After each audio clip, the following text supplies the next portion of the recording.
Bom dia, edição da Cor do Dinheiro, do dia 23 de setembro do ano da graça de 2021.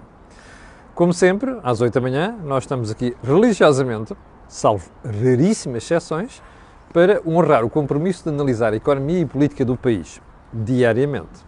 Bom, antes de irmos ao programa de hoje, apenas alguns alertas. Vou repetir. Repeta, repeta, repeta, como se diz em alemão, ok? Isto é a noite eleitoral de 26 de setembro, noite das eleições autárquicas em Portugal e legislativas na Alemanha. Eu, o João Marcos de Almeida, o Miguel Morgado, o Vasco Rato e o Rui Ramos, respectivamente moderador e comentadores do Dia D, vamos fazer uma edição especial entre as 21 e as 23 horas para analisar os resultados das autárquicas. Portanto, esteja atento, vai ser em direto. Segundo ponto, lembrar que no dia 27, segunda-feira, mantemos o nosso habitual programa Dia D, ok? Bom, hoje, dia 23, por volta das 17 horas, eu e o José Pedro Farinha, da Viseon, vamos analisar o que significa englobar rendimentos. Espera aí, eu sei que o Governo já veio deixar sair a informação ontem de que não vai haver englobamento para tudo, eu já lá vou. Mas eu gosto de vacinas, ou se quiser vacinas, ou bacinas, como se diz lá em cima. Eu gosto de vacinas. O que é que isto quer dizer? Que é bom que o pessoal esteja inoculado contra disparates, porque aquilo é um disparate e ontem o Jorge Marrão e o Joaquim Aguiar explicaram aquilo muitíssimo bem, melhor do que eu, no Think Tank. Vá lá ver, também está disponível já aqui. E o que é que isto quer dizer? Que a melhor arma de um cidadão e de uma sociedade é a informação. Porque assim, se você estiver prevenido, de cada vez que um rapazinho sem escrúpulos vier propor, ou rapazinha sem escrúpulos vier propor disparates, você diz assim, não, porque eu já fui alertado para isto e, portanto, o programa vai se manter hoje. Ou seja, a conversa entre mim e o José Pedro Farinha sobre englobamento vai se manter hoje, por volta das 17 horas. E eu vou-lhe dizer o que nós vamos fazer. Vamos pegar em cenários concretos, ok? E vamos explicar-lhe o que significa e o risco que é fazermos englobamento para tudo. E, portanto, desfazer a retórica da extrema-esquerda e da ala esquerda do Partido Socialista. Portanto, 17 horas, ou à volta disso. Bem, voltemos ao Think Tank. Ontem o Joaquim Aguiar e também o Jorge Marrão, em menor medida, explicaram que, apesar destes sorrisos, destes entendimentos entre o PCP, o Bloco de Esquerda e o Governo, as coisas não estão bem. Por baixo da superfície corre uma corrente gelada. E o Joaquim Aguiar deixou aqui uma pista ontem, que a forma como a peixeirização da política financeira está a ser feita, ou seja, a forma como a discussão sobre o Orçamento de Estado de 2022 está a ocorrer na praça pública, aos olhos de toda a gente, não é bom sinal. E o Joaquim Aguiar diz que depois das eleições poderemos ter alguma agitação dentro desta geringonça ou desta coligação, precisamente porque as divergências estão a atingir um nível insanável. Vale a pena ver, dê lá uma olhada.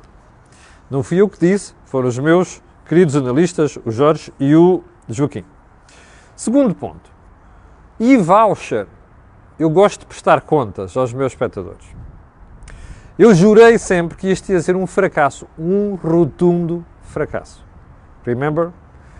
Jurei-lhe sempre que, pela forma como foi concebido, até era provável que o Governo tivesse vontade que fosse um fracasso. Quer dizer que ia ficar com mais receita fiscal. Pois vamos lá prestar contas. O e-voucher, pensado para devolver 200 milhões de euros aos consumidores, ouviu bem? 200. Com uma promessa intercalar de, se for preciso, aumentamos o valor do Secretário de Estado dos Impostos. Afinal, vai parir 82 milhões de euros. Você dirá, é muito dinheiro? Não, não é não. Vá lá ver o ritmo de despesa do consumidor e já agora compare com os 200 milhões de euros. Isto é 40%. E já depois, na última semana, últimas 2 semanas, o Governo ter inventado outras despesas que também cairiam no âmbito do e-voucher, quando percebeu que a coisa ia ser um vergonhoso fracasso e, sobretudo, para disfarçar o que tinha andado a fazer. Bom, ponto seguinte. A indústria portuguesa diz que a fatura de eletricidade pode subir 21%. Há algum exagero? Eu acho que há. Mas que vai subir, aliás, que já está a subir, está. Já viu aonde é que chega o eleitoralismo? Havia almofadas, não é? O Governo anunciou para aquele setor 135 milhões.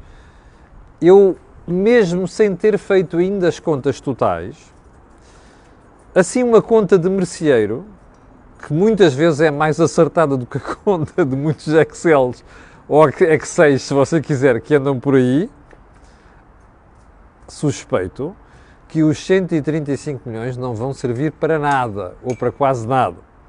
Mas isso sou eu que sou má língua. Ponto seguinte, o Tribunal recusou o levantamento de arresto dos bens de Ricardo Salgado. Acho bem. Enquanto as coisas não estiverem razoavelmente esclarecidas, espero que os tribunais mantenham esta coragem para tomar decisões difíceis. Já agora, a sugestão de alguns espectadores é uma ordem. Eu já vou explicar daqui a bocadinho porque é que estou a falar disto. Mas, último ponto do período da nossa ordem do dia.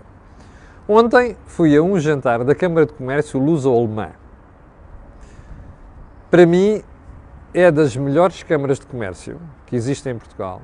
Tem feito um trabalho notável, não é em prol da Alemanha, é em prol de Portugal. Ok? E houve mudança de administração ontem. E eu estava sentadinho a ver o discurso do Presidente da Câmara, Markus Kempa. E, às tantas, ele passa alguns gráficos. E houve um que me deixou estarrecido, porque até eu que acompanho estas coisas, deixa-me lá ver se apanho aqui o gráfico, que é para lhe mostrar. Mas se não apanhar agora... está aqui! Olha aqui, ok? Está a ver isto? Isto são as taxas de imposto sobre as empresas... Desculpe lá, eu vou virar, que é para você ver isto bem, ok? Isto é as taxas de imposto que as empresas estão sujeitas em Portugal em comparação com outros países da União Europeia. Está a ler ali? Taxas nominais de imposto sobre as sociedades 2021, portanto, este ano. Está a ver quem é o primeiro país? Eu vou aproximar. Está a ver quem é o primeiro país? Portugal. E depois vai por ali abaixo. Agora, para não sermos parvos, vejam onde é que está a Espanha, a Grécia, a Itália e depois vejam os países daquilo que eu chamo o quintal da Alemanha. Ok? República Checa, Hungria, Eslováquia, Polónia e até Roménia. Vá ver a taxa de imposto a que estão sujeitas as empresas nestes países. Isto foi publicado, isto é informação da Câmara de Comércio Luso-Alemã, publicado ontem no jantar da Câmara de Comércio. Eu acho que o Markus Kempa fez ontem um trabalho notável porque estava sentado na primeira mesa o Dr. Pedro Cisa Vieira, que é Ministro da Economia. Ele fez um trabalho notável em prol das empresas portuguesas. Sabe o que isto quer dizer? Eu vou publicar isto hoje, ok? Vou publicar isto hoje. Isto quer dizer que nós não somos competitivos. E quer dizer que aquela rapaziada que normalmente passa a vida a dizer os impostos não contam para o investimento, estão a fazer um frete monumental ao Governo, ok? A este e a qualquer um, porque eu já ouvi esta conversa durante os governos de direita também. Deixe-me fazer uma pergunta. Imagine você que é empresário e que em Portugal leva com uma taxa de 31,5%, somando as derramas e não sei o quê. Agora vá para a Grécia, 24%, ok? Vá à Letónia, 20%, Turquia, 20%, Suíça, 19,7%. Eslovénia, nosso campeonato, 19%. Lituânia, 19%. Irlanda, 12,5%. Hungria, 9%. Diga-me uma coisa. Você quer fazer um investimento. Você vê este diferencial entre taxas de tributação. Para onde é que você vai? Get the fuck out of here. Ok? Epá, por favor, não nos contem histórias. Isto tem peso. Percebe? Isto tem peso. E eu estava a ver o Marco Sequempa a fazer o seu discurso e a mostrar isto, que pediu até para deixar lá ficar o gráfico por trás, e estava a ver a cara do Ministro da Economia ali à minha esquerda. E é claro que ele não ficou assim muito feliz. Pergunta. A nossa função como cidadãos é fazer os ministros felizes. Não é, pois não. A nossa missão como cidadãos é garantir que os ministros e os governos têm juízo. E este não tem. Como outros anteriores a este não tiveram. Percebe? Estas taxas são criminosas. Ouviu? Criminosas. Bom, eu vou publicar isto hoje. Aqui. Vamos lá, então, seguir para o nosso assunto ou assuntos principais de hoje. Ontem, o Governo veio dizer que, ou deixou sair a informação que, afinal, as rendas e os juros ficam fora do englobamento. Como você sabe, hoje em dia, quando você vai à declaração de IRS, tem lá o valor do seu rendimento, imagine o seu trabalho, e depois tem rendimentos presidiais, tem mais-valias, tem dividendos para declarar em anexos. Nestas colunas, ou nestes anexos, os rendimentos que você obtém por estas vias, você tem duas hipóteses, já expliquei isto aqui. Ou considera-os autonomamente e diz assim, pronto, eu vou pagar 28%, que já de si é uma coisa vergonhosa, 28%. Bem, mas vamos aceitar os 28%. Ou então você diz, isto é tão pouco que eu junto isto ao meu rendimento e compensa-me, faço aquilo que se chama englobamento, juntar tudo. E depois aplica a taxa de tributação. Depois tem a liquidação e depois vai pagar o imposto. O que o Governo andou a dizer nos últimos dias, deixou sair esta informação, é que ia tratar disto tudo, de englobar os rendimentos todos, porque é uma exigência antiga do Partido Comunista Português. Como sabe, o Partido Comunista Português, o Bloco de Esquerda e a malta da esquerda, e até uma certa direita socialista, gostam de sacar dinheiro ao contribuinte. A única preocupação é sacar, ok? Bom, foi um broá, como você viu. E foi um broá, porque toda a gente sabe, isto foi muitíssimo bem explicado pelo Jorge Marrão ontem, no Think Tank, vá lá ver, ok? Isto é um disparate, porque depois isto é tributar o património. E você vai dilapidando aquilo que as pessoas pouparam para preparar a sua reforma. Percebe? Nós temos um Estado miserável que já não nos vai garantir pensões. O nosso risco a partir de 2030 é quem se reforma ter cerca de metade daquilo que tinha como salário. Ora, as pessoas andaram a poupar para preparar a sua reforma. Como explicou o Jorge Marrão, aqui nisto caem fundos de pensões que estão a gerir as nossas pensões para um dia não vivermos na miséria. Porque formamos aos 66, podemos chegar aos 86, são 20 anos em que nós não estamos a trabalhar. Bom, claro que foi um broá. E, de repente, o Governo ontem sentiu-se na obrigação de dizer assim, não, espera aí, rendas e juros, imagine, você aplica dinheiro no depósito a prazo, de caso da Forra ou de Diabo 4, isto não vai contar para englobamento. É um avanço? É. Chega? Não. Porquê? Porque faltam duas categorias sobre o Governo ontem disse níqueles. Mais-valias, e tem um peso importante, e dividendos. Imagine, você poupou, aplicou o dinheiro em certos investimentos, em empresas, nomeadamente, a empresa ganha dinheiro, pega numa parte desse dinheiro que ganhou e diz assim, uma parte disto é para devolver aos meus acionistas, chama-se isto remunerar no investimento. Você, quando faz aquele depósito, quando você faz aquele investimento, é considerado pelo PCP e o Bloco de Esquerda capitalista. Não é? Bom, Mas há outra versão para ver isto, que é assim, você não consumiu. Quando foi gastar, espera aí, trava aqui a despesa, eu vou guardar isto porque me vai fazer falta. E o que é que você faz? Investe. Pois esta pessoa que faz isto e não são capitalistas, percebe? Está a ser penalizado. Portanto, o que é que isto quer dizer? O Governo, sobre estes dois aspectos, mais-valias e dividendos, não diz nada. Primeira pergunta, porquê é que o Governo deixou sair a informação sobre o engolamento? E agora volta atrás, já expliquei. A explicação que eu tenho para a fuga de informação tem a ver com uma coisa. O Governo quis testar águas. Como já tinha dado a entender no ano passado, como o Falinhas Mansas número 2, também conhecido por António Mendonça Mendes, que está a Estado dos Impostos, também já tinha vindo dar a entender numa conferência que está no programa do Governo, a gente logo vê, estamos a estudar. A coisa que a esquerda mais gosta é estamos a estudar, percebe? Está sempre a estudar. Bom, isto, suspeito eu, você mais tarde ou mais cedo, como aquela gente, já a folguinha está a terminar, folguinha nunca existiu, como sabe, já expliquei aqui, mas como a folguinha está a terminar e a extrema-esquerda vai puxando cada vez mais o tapete ao Governo, mais dia, menos dia, vamos cair nisto. Está a perceber porque é que eu vou manter a conversa de hoje com o José Pedro Farinha? Que é para você ficar documentado, para perceber o crime que isto é. Percebe? O crime. Bom, vamos lá então seguir para bingo. Temos aqui vários assuntos, são assuntos importantes.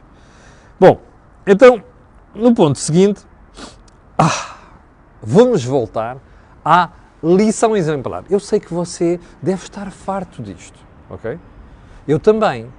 Mas não há nada melhor do que você perceber o que é que está por trás das coisas. Eu ontem, quando lhe expliquei aqui que havia um artigo no Público sobre, que com a resposta do Primeiro-Ministro, contextualização, como ele lhe chamou, não tinha lido o artigo, nem podia ler, porque àquela hora da manhã também não consegue ler tudo. Mas depois fui ler. E aquilo que eu já tinha ficado com suspeita, depois de ver a chamada de capa do Público, confirmei. O artigo é um volte-face. O artigo é um recuo. Está a ver o caranguejo? É andar para trás. António Costa parecia aquele tipo que foi encurralado por um leão. Como você sabe, quando aparece o leão, você não pode virar as costas. Quer dizer, o melhor que você pode fazer é olhar-lhe nos olhos e ir recuando. António Costa parecia um tipo às arrecuas. O artigo é um recuo completo. E porquê é que é um recuo completo? Aquilo fez-me espécie, até porque eu já estava a ouvir uns zum-zums há 2 dias no mercado. Eu vou-lhe dizer, a tirada do Primeiro-Ministro enfureceu muita gente, inclusive dentro da ala moderada do Partido Socialista. E houve quem, muito sensatamente, tivesse chegado ao pé do Primeiro-Ministro e disse assim, olha, isto é um erro. Você está a tratar mal investidores. Eu vou recordar isto, a Galp não é de capitalistas. A Galp é de pessoas que tiveram poupanças para comprar a empresa, entre os quais estão muitos milhares de pequenos acionistas, estão fundos de pensões e outras coisas. Ora, você carregar sobre uma empresa, os termos que o Primeiro-Ministro fez, é dar uma porrada, desculpe-me a expressão, nestes investidores. A Galp pode perfeitamente tirar a sede de Portugal, como a EDP pode. Aliás, eu se fosse CEO da EDP, Miguel Stilwell, eu sei que o Miguel Stilwell vê este programa, eu se fosse CEO da EDP já tinha tirado a sede da EDP de Portugal. Porque é o que este governo merece, percebe? Que passa a vida a cair em cima das empresas que criam riqueza e empregam de trabalhadores. Gente, percebe? Bom, houve alguém que foi segredar isto ao Primeiro-Ministro. E mais, houve investidores que mandaram este recado lá para São Bento. Vocês vejam lá o que estão a fazer, porque vocês andam a insultar a malta que mete aqui dinheiro e que faz investimentos. Isto não são maneiras de tratar investidores. Bom, e o aviso foi tão sério que a lição exemplar foi ao contrário. Quem levou a lição exemplar foi António Costa, de seu nome, que exerce as funções de Primeiro-Ministro em Portugal. Olhe, para estas pessoas sensatas que deram um chega para lá no Primeiro-Ministro, eu só tenho isto. Está a ver porque é que eu digo aqui muitas vezes que as empresas não se podem calar, que os investidores não se podem acorronar perante os governos. É porque isto faz falta. Esta gente só percebe às vezes à chapada entre aspas, que é para não virem dizer que eu estou a promover violência, percebe? Estas pessoas só percebem chapadas de luva branca. E, portanto, desta vez parece que a chapada de luva branca serviu para alguma coisa. Eu espero é que o Sr. Primeiro-Ministro tenha percebido o recado e no futuro, quando lhe apetecer nadar para fora de pé, seja por que razão for, que ainda não percebemos muito bem, pense duas vezes. Porque há um ditadinho muito conhecido em Portugal que se chama entradas de leão e saídas de sendeiro. Porreiro, pá. Bem, só mais uma pergunta. O Governo está assim tão preocupado com os despedimentos da Galp? 400 pessoas, não é 1.600, como disse o Primeiro-Ministro, das quais 40% com a vida quase resolvida. Só uma pergunta. O Governo está a tentar enganar quem? Quantas pessoas é que foram despedidas na TAP até agora? Quer dizer você? Quer avançar em um número? Quantos trabalhadores perdeu a TAP desde dezembro do ano passado até hoje? Para não falar do início da crise da aviação? Espera lá. O Primeiro-Ministro só está preocupado com os trabalhadores da Galp? Não está preocupado com os trabalhadores da TAP? Você já viu o nível rasca como se faz política em Portugal? É isto. Isto é a demagogia da mais porca que eu já vi, percebe? Esta semana houve um espectador que me disse assim: você perguntou se alguma vez a senhora Merkel insultou uma empresa alemã, remember? E dei aqui o exemplo da França, da Itália e da Espanha. E diz-me assim: Camilo, você já viu já viu o Narendra Modi, que é primeiro-ministro, o presidente da Índia, insultar uma empresa indiana? Ele fez-me esta pergunta. Pronto, mais um. Aqui há umas semanas, ou 2 meses, na apresentação do Business Roundtable, que eu dei de conta aqui, estava uma série de patrões que criaram uma associação diferente da CIP. E eu acho muito bem, como já expliquei aqui. Numa certa altura, Cláudio Azevedo, que dirige a SONAI, diz assim: bom, de facto, nós, em França e noutros países da Europa, as pessoas e os políticos, os governos, adoram, explicam, apoiam, batem palmas aos campeões nacionais, às empresas nacionais. Em Portugal parece ser ao contrário. Está a ver? É tão simples quanto isto. Nós devíamos honrar os nossos campeões nacionais. Nós insultamos os nossos campeões nacionais. Eu não conheço ninguém que faça isto, percebe? A não ser aquela criatura que está em São Bento. Olhe, está a perceber porque é que você é vergonhosamente pobre em Portugal? Está a perceber?